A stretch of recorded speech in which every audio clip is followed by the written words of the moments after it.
काला जादू, तहरीर M.A. राहत। एपिसोड 6।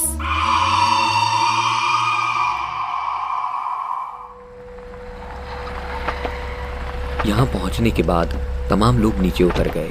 मोहम्मद खातून मोहम्मद बुजुर्ग के साथ नीचे उतरी थीं, लेकिन उनकी तवज्जो उन बुजुर्ग से ज़्यादा मुझ पर थी। रुकी और मेरे करीब आने का इंतज़ार करने लगी। लड़के लड़कियों का गौल मुझे उनके पास ले गया। मोहम्मद खातून ने मेरा बाजू पकड़ते हुए कहा, क्या हुलिया बना लिया है तुमने अपना सरफराज। जिंदगी खोने पर तुले हुए थे। मैं जानती थी, मुझे यकीन था कि तुम वापस आओगे, लेकिन बेटे शायद तुम्हें इल्म ना हो कि वो ना रहे जिनसे तुम्हें इख्तलाफ पैदा हो गया था। क्या तुम्हें इल्म है कि रहमान साहब का इंतकाल हो गया। मेरी गर्दन बेवजह ही नफी में हिल गई थी। हाँ, हम बेसहारा हो गए हैं। हमारे सर से साइबान सरक गया है। और अब मोहम्मद खातून की आवाज़ गलूगीर हो गई। मोहम्मद बुजुर्ग ने भी मेरे करीब पहुंचकर कहा, चलो सरफराज मियाँ, तुम बेशक बड़े हो और अब तो तुम्हें इस खानदान की सरपरस्ती करनी है। बड़ी जिम्मेदारियां आयद हो गई हैं तुम पर।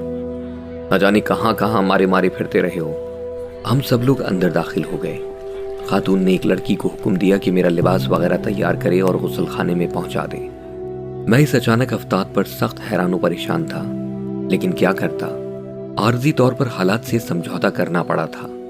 अलबत्ता मैं इन मासूम लोगों को मुनासिब मौके पर सूरत हाल से आगाह कर देने का फैसला कर चुका था, जो यकीनन किसी शदीद गलतफहमी का शिकार हो गए थे। लड़की मुझे साथ लिए एक वसी कमरे में पहुंची, जो ऐसी आराइशी चीजों से आरास्ता था जो मैंने होश के आलम में कभी नहीं देखी थी। गुस्ल खाने की तरफ इशारा करते हुए उसने कहा, जाइए और अब अपना हुलिया दुरुस्त कीजिए। आपका लिबास मैं अभी तैयार किए देती हूँ, यहाँ बाहर स्टैंड पर मिल जाएगा। जाते हुए मैं दरवाज़ा बाहर से बंद कर दूंगी ताकि आप फरार होने की कोशिश ना करें। मैंने एक ठंडी सांस लेकर उसे देखा। बड़ी बड़ी रोशन आंखों वाली खूबसूरत लड़की थी, जिसके चेहरे पर शोखी और मासूमियत सजी हुई थी। लड़की के बाहर जाने के बाद मैं बाथरूम में दाखिल हो गया। सफ़ेद टाइलों से मुर्सा बाथरूम था, जिसमें नहाने के नित नए सामान मौजूद थे। मुझे इन तमाम चीज़ों से लुत्फ़ अंदोज़ होने का हक नहीं था, लेकिन यहाँ तकदीर के इस फैसले पर मैं शाकिर हो गया, जो यकीनन आर्जी तौर पर मेरे लिए किया गया था। दिल यही सोचकर कम अज़ कम मुतमईन था कि मैं इन लोगों को धोखा देने का इरादा नहीं रखता, बल्कि मैंने जिस हद तक भी मुमकिन हो सका इस बात की तरदीद की थी कि मैं सरफराज नहीं हूँ। मैंने गुस्ल किया, शेव का सामान भी मौजूद था। दिल चाहा शेव कर लूँ, चुनाचे ये भी कर लिया मैंने। और जब बाहर निकला तो मेरा लिबास रखा हुआ था। ये खासी हैरानकुन बात थी कि ये लिबास भी मेरे जिस्म पर बिल्कुल दुरुस्त था। सिल्क का कुर्ता और सिल्क का ही पजामा, यहाँ तक कि जो सलीम शाही जूते मेरे लिए रखे गए थे वो भी मेरे पैरों पर फिट आ गए थे। इस हैरानकुन इत्तफाक पर हंसी भी आ रही थी। हो सकता है सरफराज बिल्कुल मेरे जैसा हो, वरना इस कदरे शदीद गलतफहमी, और वो भी इतने बहुत से अफराद को मुमकिन नहीं हो सकती थी। लेकिन दिल के गोशों में एक और खौफ का तस्वुर भी उभर रहा था। कहीं ये भी उस कमबख्त मनहूस शैतान की चाल ना हो, क्योंकि उसी ने मुझे इत्तला दी थी कि मैं कहीं भी सुख की सांस नहीं ले सकूंगा, बल्कि जहां भी जाऊंगा उसकी नहूसत मेरा ताक़ुब करती रहेगी। दिल को ये बात सोचकर समझाया कि जो कुछ होना है वो तो होगा ही। मैं अपने तौर पर मुदाफ़ियत नहीं कर सकता और ना ही मेरे अंदर इतनी क़ुव्वतें छुपी हुई हैं। चुनाचे अब खौफ के आलम में मरने से क्या फ़ायदा। हाँ, अपने तौर पर मैं कोई ऐसा काम नहीं करूँगा जिससे मेरे गुनाह शदीद से शदीद तर हो जाएं। जो कुछ किया था उसके सिले में जो कुछ भुगत रहा हूँ, बस इससे ज़्यादा की अब मेरे अंदर हिम्मत नहीं थी। मैं अब कमरा इम्तिहान में था और अपनी तकदीर पर शाकिर था। कुछ ही देर के बाद दरवाज़ा खुला और बाहर अच्छे खासे लोग मौजूद थे, जो मुझे साथ लेकर ड्राइंग रूम की जानिब चल पड़े। टेबल पर नाश्ते का सामान मौजूद था और कमरे में तकरीबन तमाम ही अहले खाना मौजूद थे। मोहम्मद खातून मुसलसल मेरी खातिरदारी कर रही थी और मोहम्मद बुजुर्ग भी। लड़के लड़कियां मेरे ऊपर एक आध फ़िक्रा चुस्त कर देते थे और कमरे का माहौल खुशगवार हो जाता था। खातून ने कई बार लड़के और लड़कियों को डांट भी पिलाई कि बहुत ज़्यादा बातें ना करें और मेरे मिजाज का ख्याल रखें, और मैं दिल ही दिल में हंस रहा था कि वाह, मैं और मेरा मिजाज। अभी जब इन्हें इस हकीकत का यकीन आ जाए कि मैं वो नहीं हूँ जिसे समझकर वो मुझे यहाँ लाए हैं, तो यकीनन मुझे धक्के देकर यहाँ से निकाल दिया जाएगा। दुनिया का यही अंदाज है और दुनिया इसी अंदाज में जीती है। नाश्ते के बाद मोअम्मर खातून ने कहा, अब्बा मियाँ मुझे इजाज़त दें तो मैं थोड़ी देर सरफराज से बातें कर लूँ? हाँ हाँ क्यों नहीं, और मैं भी अब सोना चाहता हूँ, सफ़र से थक गया हूँ, तुम इत्मीनान से बातें कर लो। आओ सरफराज, मेरे कमरे में चलो, मोअम्मर खातून ने कहा, और मैं खामोशी और सादतमंदी से उनके साथ चल पड़ा। वो मुझे एक खूबसूरत कमरे में ले आईं। अंदर पहुंचकर उन्होंने दरवाज़ा बंद कर लिया और फिर एक कोने की तरफ इशारा करके बोली, बैठ जाओ। मैं खामोशी से बैठ गया था। वो खुद भी मेरे सामने वाले सोफे पर बैठ गईं। फिर उन्होंने कहा, सरफराज बेटे, ज़िंदगी में न जाने क्या क्या ऊंच नीच होती रहती है। हम ये नहीं कहते कि गलती हमारी नहीं है, लेकिन बेटे तुम्हें इस तरह सब कुछ छोड़कर नहीं चले जाना चाहिए था। ठीक है, मरहूम रहमान साहब का रवैया तुम्हारे साथ सख्त हो गया था, लेकिन गलतियां बड़ों से भी हो जाया करती हैं। क्या उन गलतियों की इतनी बड़ी सजा दी जाती है उन्हें? यकीन करो बेटा, रहमान साहब के दिल पर तुम्हारी जुदाई का शदीद गम था। वो फरीहा को इस आलम में नहीं देख सकते थे। तुम्हें इस बात का भी इल्म है कि फरीहा को वो सबसे ज्यादा चाहते थे। फरीहा की जो कैफियत तुम्हारे पीछे हुई, मैं अगर बताऊंगी तो यही सोचोगे कि माँ हूं, अपनी बेटी की वकालत कर रही हूं। मगर बेटे, तुमने ज्यादती की हमारे साथ। कुछ इंतजार तो कर लेते, कोई सही फैसला भी हो सकता था। मैं आपको किस नाम से मुखातिब करूं खातून? मेरे ये कहने पर मोअम्मर खातून चौंक कर मुझे देखने लगी। क्यों, क्या तुम ये भूल गए हो कि तुम मुझे चच्ची जान कहते हो? जी, कुछ ऐसे ही हालात हैं कि मैं अपनी मजबूरियां आपको बता नहीं सकता, लेकिन इस बात से आपको आगाह कर देना बेहद जरूरी समझता हूं कि हकीकतन मैं सरफराज नहीं हूं। मैं जमाने का सताया हुआ एक इंसान हूं, और मैं आपको धोखा देकर यहाँ अपने लिए कोई मुकाम बनाने का कतई ख्वाहिशमंद भी नहीं हूँ।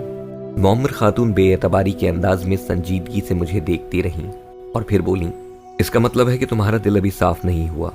रहमान साहब की मौत ने भी तुम्हारे दिल में हमारे लिए कोई नरमी पैदा नहीं की। खैर, जो कुछ कह रहे हो कहते रहो। तुम्हारी संगदिली का थोड़ा थोड़ा अंदाजा तो मुझे था, लेकिन अच्छा ठीक है, फरीहा से मिल तो लो एक बार। उसे ये भी बता दो कि तुम सरफराज नहीं हो, और उसके बाद हम अपनी तकदीर पर शाकिर हो जाएंगे। फिर जो भी फैसला तुम करोगे हमें मंजूर होगा। हाँ, मेरी बच्ची तुम्हारे जाने के बाद कभी मुस्कुराई नहीं है। काश तुम्हें इन हकीकतों का भी एहसास होता। ठीक है मोहतरमा, बिल्कुल ठीक है, आप मेरी बात नहीं मान रही, लेकिन मैं आपसे सिर्फ चंद अल्फाज कहना चाहता हूँ कि बाद में आपको अगर हकीकतों पर यकीन आ जाए तो मुझे मुजरिम न समझिएगा।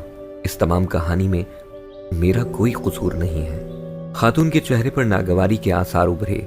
उन्होंने गर्दन हिलाई और आहिस्ता से बोली, तुम्हारी इंतहा पसंदी के बारे में सभी जानते हैं सरफराज। क्या तुम इतना ताउन कर सकते हो हमसे कि सिर्फ चंद रोज यहाँ गुजार लो, फरीहा से मुलाकात कर लो? अगर तुम ऐसा करोगे तो ये हम सब पर एहसान ही होगा। उसे समझा दो, उसके बाद जो तुम्हारा दिल चाहे वो करो। ये कहकर वो खातून उठी और उन्होंने दरवाजा खोल दिया। बाहर सारा गौले बयाबानी जमा था। एक लड़की ने कहा, जी अम्मी जान, क्या हुआ? ये शराफत से मान गए हैं या फिर हमारी बारी आ गई है? तुम लोग कोई बदतमीजी ना करो, समझी? चलो अपने अपने कमरे में जाओ। ऐसे नहीं जाएंगे। अगर ये शराफत से मान गए तो ठीक है, वरना हम इन्हें उठाकर ले जा रहे हैं। एक लड़की ने कहा और वो सब मुझ पर झपट पड़ी। नहीं नहीं, सुनिए सुनिए, मैं चल रहा हूँ। मैंने बौखला कर कहा और हंसते कहकहे लगाते हुए ये लोग मुझे एक जानिब ले चले। दिल ही दिल में मुझे दुख भी हो रहा था कि काश मैं इस घराने का एक फर्द होता। क्या खूबसूरत जिंदगी होती, लेकिन मेरी नहूसत बिलाखिर इन लोगों को भी अपनी लपेट में ले लेगी। वो तमाम लड़कियां मुझे लिए हुए एक दरवाजे पर पहुंच गईं। उन्होंने दरवाजा खोलकर मुझे अंदर धक्का दे दिया और इसके फौरन बाद दरवाजा बाहर से बंद भी कर दिया गया। अजीब सी सूरत हाल थी। दिल में एक मीठा मीठा सा एहसास भी जाग रहा था, लेकिन उसका इख्तिताम खौफ के दबाव पर होता था। घबराई हुई निगाहों से मैंने उस कमरे का जायजा लिया। आला दर्जे के कालीन बिछे हुए थे। दरवाजे, खिड़कियों और दीवारों की मुनासबत से पर्दे पड़े हुए थे।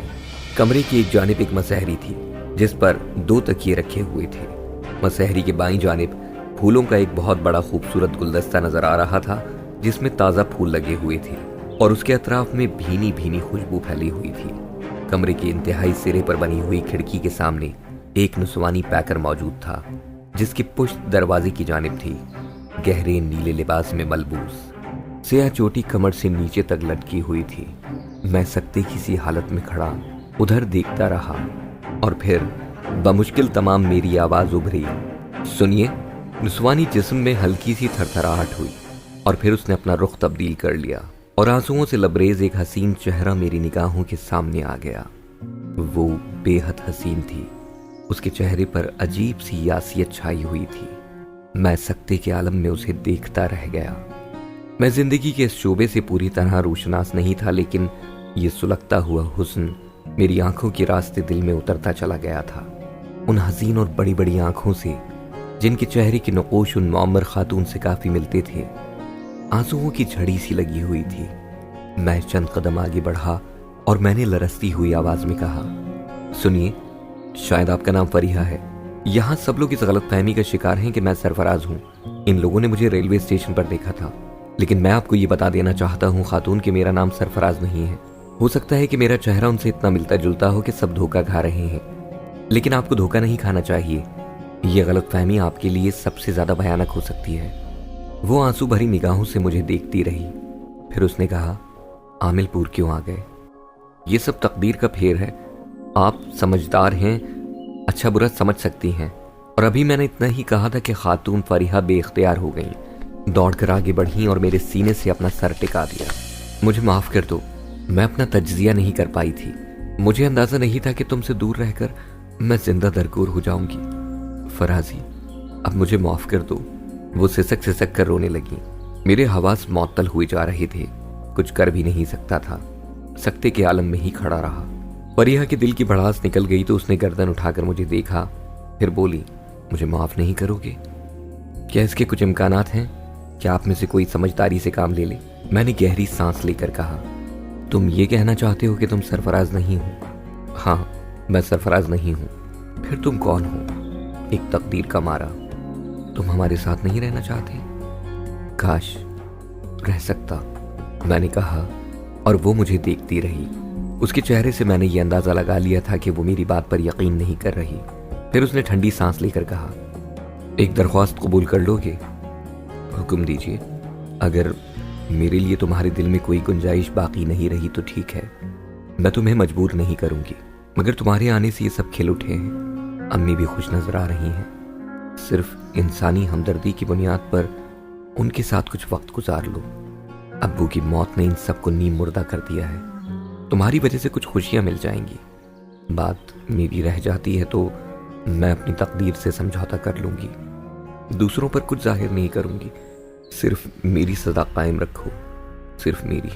میں اپنے ہونٹ دانتوں میں دبا کر اسے دیکھتا رہا، پھر میں نے کہا، میری دعا ہے فریحہ خاتون کہ اس گھر کو کائنات کی ساری خوشیاں مل جائیں۔ میں ایک منحوس انسان ہوں، صرف اس بات سے خوفزدہ ہوں کہ میری نحوست اس گھرانے کو لپیٹ میں نہ لے لے۔ ہاں، میں نے یہ الفاظ کہے تھے، میں نے تمہیں منحوس کہا تھا، میں نے کہا تھا کہ تمہاری نحوست نے ہمارا جینا حرام کر دیا ہے۔ میں ان الفاظ پر شرمندہ ہوں، بس غصے میں منہ سے نکل گئے تھے۔ فریحہ بولی، جی؟ میری آنکھیں حیرت سے پھیل گئیں۔ اور تم کہتے ہو کہ تم سرفراز نہیں ہو؟ اس نے افسردگی سے مسکرا کر کہا، خدا کا یہی حکم ہے تو یوں ہی صحیح۔ میں سر خم کرتا ہوں، لیکن خاتون فریحہ آپ کو ایک وارننگ دینا چاہتا ہوں۔ وہ کیا؟ بہتر ہے کہ دنیا کے سامنے بھی یہی ظاہر کریں کہ میرے اور آپ کے درمیان فاصلے ہیں، تاکہ جب سچائی سامنے آئے تو آپ کی زندگی تباہ نہ ہو جائے۔ اس کے بعد بات بنائی نہیں بنے گی، کوئی ذریعہ نہیں ہوگا آپ کے پاس۔ ہاں، تمہاری ان الفاظ کی وجہ جانتی ہوں، مجھ سے دور رہنا چاہتے ہو، مجھے سزا دینا چاہتے ہو۔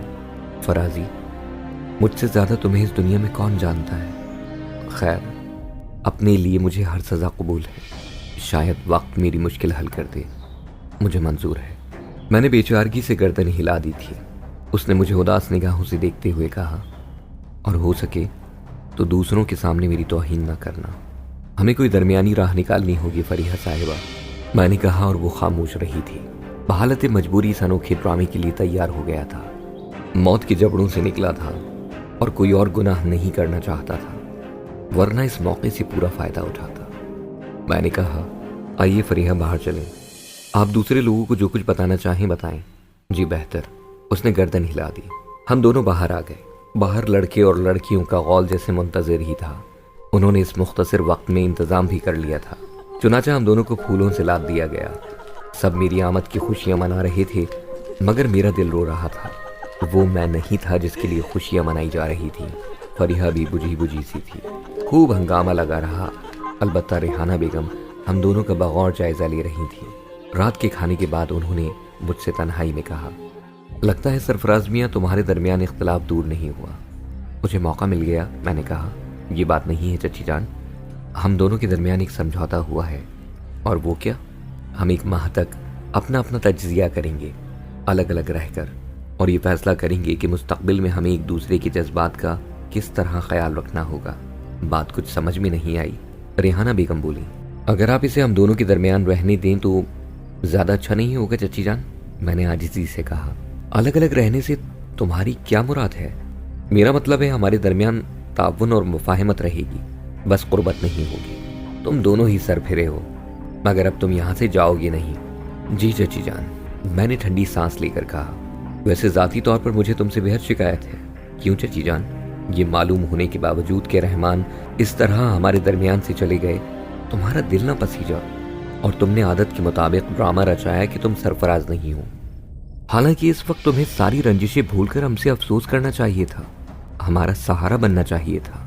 तुम्हें अंदाजा नहीं कि हम कैसी जिंदगी गुजार रहे हैं। बच्चे मुरझा कर रह गए हैं। अगर तुम्हें अब भी जिद थी तो आमिलपुर क्यों उतरे थे? काश मैं आपको सारी हकीकत बता सकता चची जान। मैंने बड़ी दुआएं की हैं तुम्हारी वापसी के लिए। फरीहा अपने रवैये पर कितना अफसोस करती रही है, तुम्हें इसका अंदाजा नहीं हो सकता। बहरहाल कोई किसी के दिल में नहीं दाखिल हो सकता। सोने का इंतजाम मैंने दूसरे कमरे में किया था। फरीहा को भी बताना जरूरी समझा था। महसूस ना करना फरीहा, ये जरूरी है। तुमने वादा किया था कि मुझे दूसरों के सामने रुस्वा नहीं करोगे। हाँ फरीहा, मैं आपको रुस्वा नहीं करना चाहता, मैंने आहिस्ता से कहा। जैसे तुम्हारी मर्जी, उसने रुंधी हुई आवाज में कहा। दूसरा और फिर तीसरा दिन गुजर गया। हालात किसी कदर काबू में आ गए थे। बड़ी कोशिशों से मुझे यहाँ के हालात मालूम हुए थे। ये रहमान साहब का घराना था जिसका वसी कारोबार वगैरह था। 2 बेटे शाकिर और आमिर थे। 4 बेटियां थीं जिनमें फरीहा सबसे बड़ी थी। उसकी शादी सरफराज से हुई थी जो दुनिया में तन्हा था। चुनाचे उसे घर दामाद बना लिया गया। सरफराज इंतहाई खुदसर और सरकश मिजाज नौजवान था, किसी को खातिर में नहीं लाता था, फितरतन इंतहा पसंद था। फरीहा भी खुद पसंदी का शिकार थी, चुनाचे दोनों में इख्तलाफात हो गए। फिर एक दिन रहमान साहब ने उसे तलब करके फरीहा की शिकायत पर बुरा भला कहा। फरीहा भी बाप के साथ थी। सरफराज उसी लम्हे खामोशी से घर छोड़कर चला गया और फिर वापस नहीं आया। ताहम बाद में फरीहा को अपनी ज्यादती का एहसास हुआ। रहमान साहब भी पशेमान थे कि बेटी का घर बिगड़ गया। और फिर अचानक रहमान साहब पर एक दिन दिल का दौरा पड़ा और वो जांबर ना हो सके। ये कहानी थी सरफराज की। मैंने उसकी तस्वीरें देखी और शेषदर रह गया। ऐसा अनोखा हमशक्ल शायद ही कहीं देखा गया हो। वो लोग काफी हद तक इस सिलसिले में बेकसूर थे। वैसे उसूली तौर पर मुझे यहाँ से खामोशी से निकल जाना चाहिए था, मगर यहाँ मेरी बुज़दिली मुझे रोक रही थी। अव्वल तो मेरे पास एक पैसा भी नहीं था, लिबास भी इन लोगों का दिया हुआ था। इस आलम में क्या फैसला करता? और फिर बाहर का हौलनाक माहौल। जिस दिन से उस घर में दाखिल हुआ था बाहर कदम नहीं रखा था। समझ में नहीं आ रहा था कि क्या करूं। कई बार नीयत में खराबी आई थी मगर ज़मीर जिंदा था। मैं अपने लिए इस खानदान को फना नहीं करना चाहता था। अलबत्ता इस उलझन में था कि इस ड्रामे को कितना तवील किया जा सकता है। फरीहा ने मुझे तरह तरह से रिझाने की कोशिश की थी मगर मैंने खुद को संभाले रखा था। फिर एक दिन ड्रॉप सीन हो गया। शाम के 5 बजे थे। बाहर लॉन पर चाय का बंदोबस्त हो रहा था कि एक कार और उसके पीछे एक पुलिस जीप अंदर दाखिल हुई। सब चौंक कर उधर देखने लगे थे। उस वक्त सभी बाहर मौजूद थे। जीप से जिस शख्स को हथकड़ियों समेत उतारा गया उसे देखकर मेरा दिल उछल पड़ा था। निहायत खराब हुलिये में वो सरफराज था। सब दम बखुद रह गए थे। मैं भी अपनी जगह साकित था। कार से एक उमर रसीदा साहब नीचे उतरे और नाना जान के करीब पहुंच गए। आहा, हामिद हुसैन साहब, आप भी यहाँ मौजूद हैं? हाँ, बच्ची का इसरार था, कुछ दिन के लिए आया हूँ। मगर ये सब क्या है? नाना जान बोले, बड़ा परेशान कुन मरहला है, जरा इन्हें देखिए। ये कौन है? इतनी देर में तमाम लोग उस सरफराज के गिर्द जमा हो गए थे। मेरे कदम अपनी जगह जमे हुए थे। दिल अंदर से चीख रहा था, भाग जा, कयामत आ गई है, भाग, फौरन भाग। सहर, जादू और पुरस्कार कुव्वतों की इन दास्तानों का अगला हौलनाक मोड़ क्या होगा? काला जादू का बकिया हिस्सा और मजीद नॉवेल सुनने के लिए अभी गोया ऐप सब्सक्राइब करें। लिंक डिस्क्रिप्शन में मौजूद है।